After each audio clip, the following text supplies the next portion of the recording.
मध्य प्रदेश के जिला अशोकनगर क्षेत्र गांव मीठा खेड़ा में हम पहुंचे हैं। इस गांव में अभी लगभग 3 साल का कार्यकाल हो चुका है। मध्य प्रदेश में हम बात करेंगे, ग्राम पंचायत है ये और ग्राम पंचायत के सरसेला गांव है ये। यहाँ पे सरपंच जी के पास यहाँ पे पहुंचे और यहाँ पे बात करेंगे डेवलप को लेकर। क्या कुछ यहाँ पर भी बिजली, सड़क, स्वास्थ्य, शिक्षा या फिर खेलकूद मैदान, तमाम व्यवस्थाओं पर भी हम बात करेंगे। और पहले हालात क्या थे और क्या कुछ अभी बदलाव हो रहा है और आने वाले समय में क्या कुछ यहाँ पे बदलाव करवाने वाले हैं। साथ ही हम बात करेंगे विधायक, मंत्री, सांसद, उनकी भी क्या कुछ इस गांव में भूमिका देखने को मिल रही है वो भी जानेंगे। लगातार यहाँ पे ये भी बताया जाए कि लगातार सड़कों का काम चला, नाला नालियों का भी काम चला। अभी फिलहाल में ही मुक्तिधाम की ओर एक सीसी रोड का निर्माण भी वहां पे कराया जा रहा है। तो क्या कुछ अभी प्रक्रिया है और इसी की प्रतिक्रिया लेने के लिए हम सरपंच जी के पास पहुंचे हैं और भी तमाम मुद्दों पर भी हम जानेंगे क्या कुछ कहा जाता है। स्वागत है भाई साहब आपका। जी क्या नाम है आपका? करण सिंह नायक जी। 3 साल का कार्यकाल आपके समय को हो चुका है। क्या क्या कुछ बदलाव 3 साल के कार्यकाल में संभव हो पाए हैं? जी बहुत बदलाव हुआ है जी। पहले एक आंगनवाड़ी क्षतिग्रस्त थी, एक नवीन आंगनवाड़ी बनवाई है। हाँ। उसमें बढ़िया आंगनवाड़ी चल रही है जी। और पहले मुक्तिधाम के लिए रास्ता नहीं था, अब उस पर सीसी डल रही है। जी।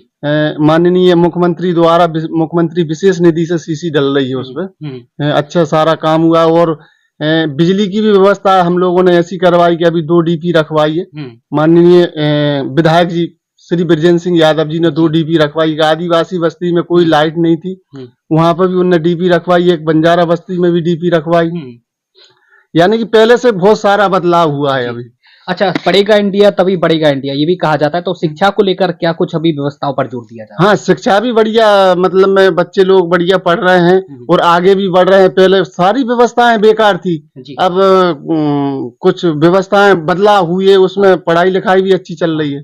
गरीबों के लिए रहने के लिए घर, खाने के लिए राशन, पीने के लिए पानी और रहने के लिए घर भी पक्का उनका होना चाहिए, इसके भी लगातार प्रयास करा। और शिक्षा के लिए अच्छी बेहतर शिक्षा भी हो, जैसा आपने बताया भी। तो क्या ये बाकी में धरातल पर उतर रही है या सारे दावे हवा हवाई साबित हो रहे हैं? नहीं, धरातल पर उतर रही है। माननीय प्रधानमंत्री जी ने इतनी आवासें दी है हमारी पंचायत में। तो पहले आदिवासियों के पास तो एक टपरा रहता था, वो दोनों गांव में, मतलब मैं उसके तहत एक योजना बनाई, जनमन योजना।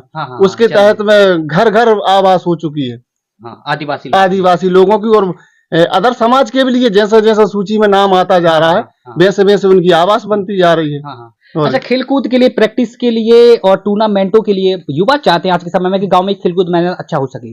तो कहां तक आपका प्रयास है? हाँ, वो भी खेलकूद का भी प्रयास है, लेकिन अभी स्वीकृति मिली नहीं है खेलकूद मैदान की। प्रयास अपन लोग कर रहे हैं ताकि खेलकूद मैदान अच्छा बनना चाहिए। लोगों को उत्साह होना चाहिए, खेल में प्रैक्टिस होना चाहिए। भीषण गर्मी में पानी की किल्लत काफी देखने को मिलती है, पेयजल संकट काफी मंडराता है, खासतौर पे ग्रामीण क्षेत्रों में। तो क्या आपके गांव में भी वही स्थिति है या सुधार हुआ है? नहीं, सुधार हुआ है। उसमें कई हेडपंपों में मोटर डलवाई है। जैसे हेडपंप से पानी नहीं आ रहा है तो उसमें मोटर डलवा दी है, मोटर से पानी पर्याप्त मिल रहा है। क्या क्या सपना है आपका? गाँव को किस रूप में आप देखना चाहते हैं? क्या क्या यहाँ पे किस तरह का बदलाव और आप चाहते हैं? हम तो यही चाहते हैं गांव में कुछ अच्छा और विकास हो। शासन की योजनाओं से मतलब में गांव और बेहतर बने। सड़क है, बिजली है, ये सारी व्यवस्था हो चुकी है। जैसे सब्जियां हो, फल फ्रूट हो, ये सब लेने के लिए कहाँ तक दूरी तय करनी पड़ती है? हाँ, ये तो दूरी 15 किलोमीटर दूरी तय करनी पड़ती है। आपको लगता है कि गांव में एक हाट बाजार होना चाहिए? हाँ, जरूरी है। गांव में प्रस्ताव रखा है आपने अभी तक? अभी तक तो नहीं रखा है, रखने वाले हैं। हाँ जी। बाकी देख सकते हैं कि लगातार व्यवस्थाओं पर जोर दिया जा रहा है, चाहे वो हम जनमन योजना के तहत हर एक आदिवासी के लिए आवास, उनको एक पक्का घर मिल सके, इसके लिए लगातार सरकार तो प्रयास कर रही है और हर एक व्यक्ति को आवास यानी कि उनके लिए पक्का घर भी मिल रहा है। बात करेंगे प्रधानमंत्री आवास योजना के तहत भी लगातार हर एक पात्रता की श्रेणी में आने वाले व्यक्ति को इस योजना का लाभ मिल सके, इसके लिए भी लगातार प्रयास भी किया जा रहा है। इस गांव में यह भी बताया गया था और भी अन्य लोगों से जो हमारी सूत्र है उनसे भी जानकारी मिली थी कि गांव में लगातार काम भी किया जा रहा है। ये खासतौर पर चर्चा हम करने के लिए खुद यहां पर सरपंच जी के पास पहुंचे। उन्होंने खासतौर पर, विशेष तौर पर उन्होंने पूरी जानकारी दी और किस तरह लगातार विकास की गंगा, विकास की लहर इस गांव में बहती हुई देखी जा रही है, वो भी हम आपको बताएंगे। और साथ ही साथ इस गांव के तमाम व्यवस्थाओं पर, सड़कों का क्या हाल है, नाला नालियों का क्या हाल है और जो पेयजल व्यवस्था एक समय पहले भारी संकट देखने को मिलता था उस पर भी किस तरह लगातार सुधार हुआ है, वो भी हम जानेंगे। तमाम मुद्दों पर भी हम जानेंगे क्या कुछ लोग कहते हैं और धरातल की जमीनी हकीकत भी आपको बताएंगे क्या कुछ वहां की स्थितियां बोलती हैं।